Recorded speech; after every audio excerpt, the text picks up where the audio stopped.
பண்றாங்க. சார், உங்களுக்கு ராகுல் காந்தி அழுத்தம் கொடுத்து மேகதாதுனை கட்டக்கூடாதுன்னு சொல்றது தைரியம் இருக்கான்னு கேட்டிருக்காரு. ராகுல் காந்தி பிரதமராக இருக்காரா? பிரதமர் இதில் 3 பேர் தான், 3 கேரக்டர் தான் ரொம்ப முக்கியம். தமிழ்நாடு முதலமைச்சர், கர்நாடக முதலமைச்சர், பிரதமர். 3 கேரக்டர்ஸ் யார் இருக்காங்களோ அவங்க தான் ரொம்ப முக்கியமான முடிவு எடுக்கிறவங்க. எதிர்க்கட்சி தலைவர் உதயநிதியை பற்றியோ, எதிர்க்கட்சி தலைவர் ராகுல் காந்தியை பற்றியோ, அங்கே எதிர்க்கட்சியாக இருக்க RSOக்கோ முக்கியம் கிடையாது. கர்நாடகாவில் நீங்கள் எதிர்க்கட்சி ஆளுங்கட்சியில் யார் பிரதமராக இருக்காங்களோ பிரதமர்கிட்ட போய் கேட்குறதுக்கு தைரியம் இருக்கணும். கூட்டணி கட்சிக்கு ஆதரவு கொடுத்துட்டு இருக்காரு அன்புமணி. அந்த ஆட்சியில் NDAவோட 2 கை தூக்கி நானும் மோடிஜி ஒன்னாதான்னு சொல்லி அன்புமணி காட்டிக்கிட்டு இருக்காரு. அந்த கை தூக்குறவர்கிட்ட பக்கத்தில் இருக்காள் தான் நான் சொல்ல வேண்டியதானே, மோடிஜி தண்ணியை திறந்து விடுங்க ஜி, தண்ணி கொடுக்காம எங்கள் விவசாயம்லாம் செத்துக்கிட்டு இருக்காங்க ஜி, இங்கே நான் செல்ஃபி வீடியோ போடல ஜின்னு. அதுக்கு தைரியம் இல்லை. இங்கே மட்டும் பார்த்தா உங்கள்கிட்ட மட்டும் தமிழில் அங்கே பாருங்கள், நாளைக்கு பாருங்கள் ஜிட்ட போய் எப்படி நிற்கிறாருன்னு பாருங்கள். ஒரு வார்த்தை பாராளுமன்றத்தில் பேசுகிறாருன்னு பார்ப்பதை பற்றி நான் சொல்கிறேன் என்னன்னா, நீங்கள் கூட்டணி கட்சிகளாக இருக்கீங்க பாஜகவோட. பிரதமர் முடிவு எடுக்கணும். ராகுல் காந்தி பிரதமர் ஆகிட்டா பிரதமர்கிட்ட நாங்கள் போய் கேட்கலாம். ராகுல் காந்தி எதிர்க்கட்சி தலைவராக இருக்காரு, பிரதமர் ஆகிட்டார்னா பிரதமரான உடனே நாங்கள் கேட்டு வாங்க வேண்டியது எங்களுடைய பொறுப்பு. அது தமிழ்நாட்டினுடைய உரிமையை கொடுக்கணும்னு சொல்லி கேட்போம். இது உண்மையாக நடக்கும். ஏன்னுட்டுனா இதில் அரசியல் பண்ணக்கூடாது. திரு டாக்டர் அன்புமணியில் என்னுடைய வேண்டுகோள் எல்லாம் தான் மட்டும்தான் தமிழ்நாட்டுக்கு நல்லது பண்ணுறது மாதிரியும், மற்ற எல்லாரும் தமிழ்நாட்டுக்கு எகென்ஸ்டாக பண்ணுறது மாதிரி, தமிழக முதலமைச்சரும் விஜய் அவர்களும் விட்டு கொடுக்குறது மாதிரியும், மற்ற எல்லா கட்சிகளும் விட்டு கொடுக்குறது மாதிரி பிம்பத்தை உருவாக்காதீங்க. அவ்வளவு தமிழ்நாட்டு மக்கள் ஒன்றும் ஏமாற்றப்படுபவர்கள் கிடையாது. தமிழக மக்களை பொறுத்த மட்டும் அவர்களுக்கு தெரியும்.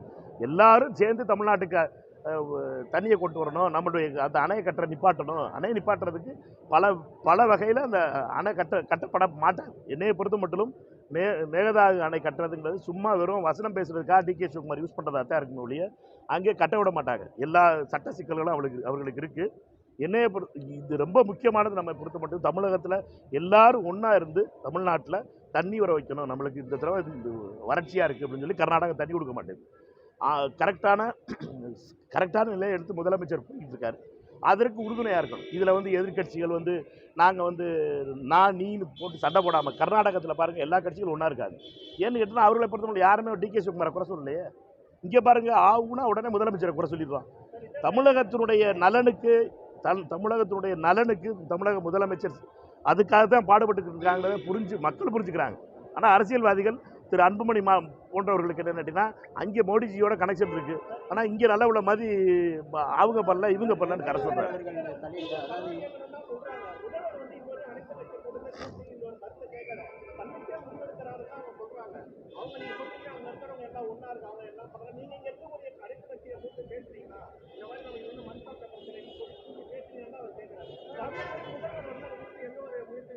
நீங்கள் 2 விஷயத்தை புரிஞ்சுக்கிறீங்க. தமிழக முதலமைச்சரை பொறுத்த வரைக்கும் திரு அன்புமணி அவர்கள் சமீபத்தில் சந்திக்காமல் இருந்தாரா? சமீபத்தில் நீர்ப்பாலைத்துறை அமைச்சரை போய் பார்க்காம இருந்தாரா? சொல்லுங்கள். பார்த்தார்ல, வீடியோ போட்டார்ல, போய் 4 மணி நேரம் பேசிக்கிட்டு இருந்தோம் சொன்னார்ல. ஆதவர்ஜுனும் மாண்புமிகு அமைச்சர் ஆதவர்ஜுனும் புசி ஆனந்த் கீழே திரு ஆனந்த் அவர்களும் கீழே ரிசீவ் பண்ணி என்னை கூட்டிகிட்டு போனாங்க. நீர்வளத்துறை அமைச்சர் கதை சொன்னாரா இல்லை? நீங்களும் தானே கேட்டுக்கிட்டு இருந்தீங்க. அப்புறம் என்னட்டா கூட்டம் போடணும்? நீங்கள் உங்களுடைய கருத்தை சொல்லிட்டீங்க, நீங்கள் என்ன பண்ணணுங்கிறது.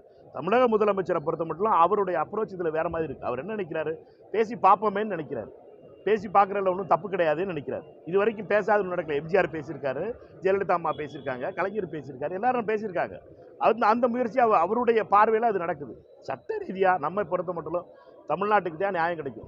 தமிழ்நாட்டு கொஞ்சம் லேட்டானா கூட நம்மளுக்கு தான் நியாயம் கிடைக்கும். தண்ணி திறந்து தான் விட்டாங்க கர்நாடகா.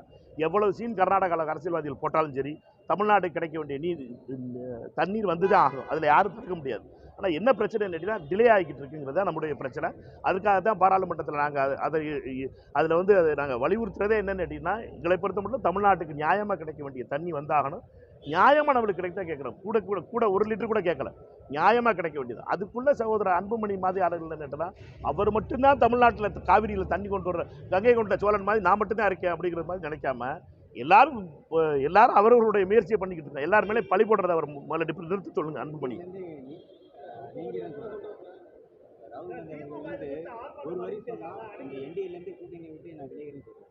நீங்கள் நான் நல்லா ஒரு டெல்லியில் போட்டு வந்தேன் வீடியோ. எங்கே தமிழில் கேள்வி கேட்டு என்னப்பா போகுது? நான் சொல்கிறது என்ன, போய் மோடிஜியை நான் இன்றைக்கி ஃப்ளைட் டிக்கெட் பிடிச்சி போடார்ல, எல்லாரும் பார்லிமெண்ட் பிடிச்சி வந்துக்கிட்டு இருக்கோம். அவர் மட்டும் இன்றைக்கி தான் ஃப்ளைட் ஏறி இருக்காரு. நாளைக்கு கடைசி நாள் பார்லிமெண்ட். போய் மோடிஜியை பார்க்க சொல்லுங்கள். மோடிஜி என்ன பார்க்க மாட்டேன்னு சொல்ல போகிறா ராஜ்யசபாவில் இருந்துட்டு? டைம் கேட்க சொல்லுங்கள், கேட்டு மோடிஜி லெட்டர் கொடுக்க சொல்லுங்கள். இல்லாட்டா எங்களுக்கு ஆதரவு தரலைன்னா, எங்களுக்கு தண்ணீர் கொடுக்கலன்னா நான் ஆதரவு வாபஸ் அப்படின்னு சொல்லி லெட்டர் டைப் அடித்து காட்ட சொல்லுங்க. உங்கள்கிட்ட கொடுக்க முடியுமா? அவருக்கு கொடுக்க மாட்டார்ல. வசனம் மட்டும் சொல்லுவார். ராகுல் காந்தி சொல்லணும். ராகுல் காந்தி எதிர்க்கட்சி தலைவர். ராகுல் காந்திக்கு அவருக்கு ஆகாது. இவர் வந்து எதிர்த்து நின்று பாஜகவோட இருக்கவர் அன்புமணியோட உறவு பாஜகவோட இருக்கு. 2014 ஆரம்பித்த உறவு இது நாள் வரைக்கும் பாஜகவோட தான். ஏன் சிபிஐ கேஸ், மெடிக்கல் சீட்டுக்கு கேஸ், இந்தூர் கேஸ்க்கா பெண்டிங்லேயே வச்சுருக்காங்க. அதை முடிக்கவும் மாட்டாங்க. 12 வருஷமாக அந்த கேஸ் ஓடிக்கிட்டு இருக்கு.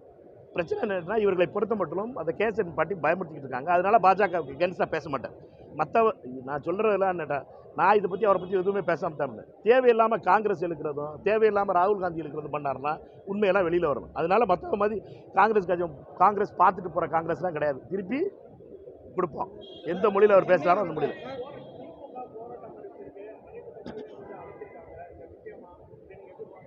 எல்லாருக்கும் போராடுற உரிமை இருக்குது. அது போராடுறதுலாம் நம்ம தப்புன்னு சொல்ல முடியாது. என்னையை பொறுத்த மட்டும் நம்ம அனைவரும் ஒன்றாக இருக்கணும். தமிழ்நாட்டில் இருக்க எல்லா அரசியல் கட்சிகளுக்கும் தமிழ்நாட்டுக்கு தண்ணி வரணும்னு தான் பாடுபடுறோமே ஒழிய யாரும் தண்ணி வரக்கூடாதுன்னு நினைக்கல. தமிழக முதலமைச்சருடைய அப்ரோச் வேறையாக இருக்குது. அவரை பொறுத்த மட்டும் அவருடைய இந்த விஷயத்தை பார்க்குற பார்வை தமிழ்நாட்டுக்கு தண்ணி வரணும்னு நினைக்கிறார். தமிழ்நாட்டுடைய இன்ட்ரெஸ்ட் தான் ஃபஸ்ட்டுன்னு நினைக்கிறார்.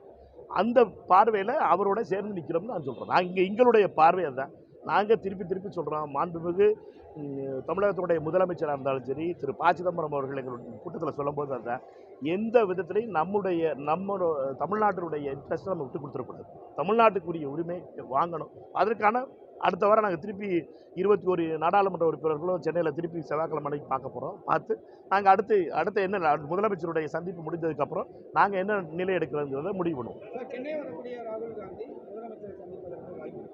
கட்சி பொறுப்புக்காக, கட்சி பயிற்சி முகாமுக்காக வர ராகுல் காந்தி அவர்களை பொறுத்த மட்டும் கட்சியினுடைய மாவட்ட தலைவர்களோடு ஏறக்குறைய 6 மணி நேரம் அவருடைய நிகழ்ச்சி அதில் இருக்குது.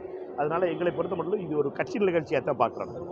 கர்நாடகாவுக்கு போகிற விவகாரம் இருக்கு இல்லையா, இங்கிருந்து பேச்சுவார்த்தை பண்ணுறதுக்காக போகிறாரு முதலமைச்சர். அது கடும் எதிர்ப்புகளை கிடைக்கிறது. எல்லாரும் எதிர்கட்சி எல்லாம் வந்து பேசுகிறாங்க. சட்ட ரீதியாக நம்ம பெற்ற உரிமை எல்லாமே இப்போ அடகு வைக்கிற மாதிரி இருக்குது அப்படிங்கிறத சொல்லுவாங்க. அதை வச்சு பார்த்து இங்கிருந்து ஒரு பயணம் பண்ணுறது 2 விஷயத்தை புரிஞ்சுக்கிறணும். நீங்கள் இது புதுசு கிடையாது.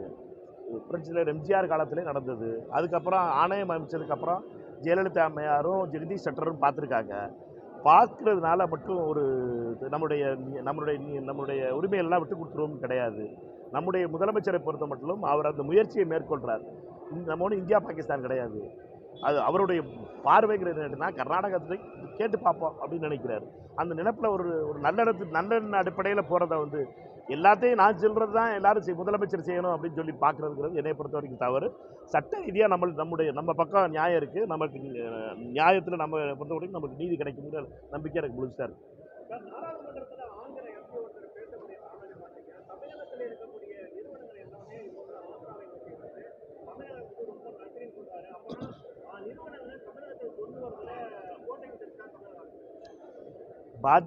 பாஜகவோட ஆதரவோட இருக்க டிடிபி எம்பி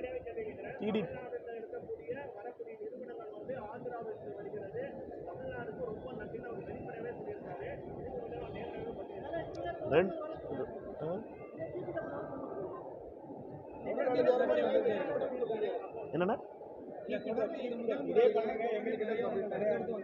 அது பாராளுமன்றத்தில் கிருஷ்ணா பேசினா சொல்லிக்கிட்டு இருக்கீங்க. டிடிபி எம்பி அவர் நீ எல்லாத்தையும் எதிர்க்கிறோம்னு சொல்லி திமுக நாடாளுமன்ற உறுப்பினர் சொன்னதுக்காக நீங்கள் எல்லாத்தையும் எதிர்த்துக்கிட்டே இருங்க, எங்களுக்கு எல்லாம் வந்துக்கிட்டே இருக்குன்னு சொல்லி ஒரு ரைமிங்கில் சொன்னதுப்பா. இன்னைக்கு காலையில் முதலமைச்சர் 12,000 கோடி ரூபாய்க்கு இன்வெஸ்ட்மெண்ட்டுக்கு கையெழுத்து போட்டிருக்காரு. புதிய நிறுவனங்களோட இன்னைக்கு இன்வெஸ்ட்மெண்ட்டுக்கு வந்திருக்கு. அதனால் நம்மளை பொறுத்த மட்டும் அவங்க சொல்லிக்கிட்டு இருக்கிறதுக்கெல்லாம் நம்ம பதில் சொல்லிக்கிட்டு இருந்தோம்னா, டிக்டாக் வீடியோக்கெல்லாம் நம்ம சீரியஸாக எடுத்தோம்னு வச்சுக்கோங்களேன். பாராளுமன்றத்தில் இருக்க 12,500 கோடி ரூபாய்க்கு இன்றைக்கி சைன் பண்ணியிருக்காங்களே, அது பார்த்தீங்களா? இன்றைக்கி முதலமைச்சர் போய் 12,500 கோடி ரூபாய்க்கு எல்லா நிறுவனங்கள் இன்வெஸ்ட்மெண்ட் பண்ணியிருக்காங்களே, இது எங்கே தமிழ்நாட்டான இன்வெஸ்ட்மெண்ட் நடக்குது?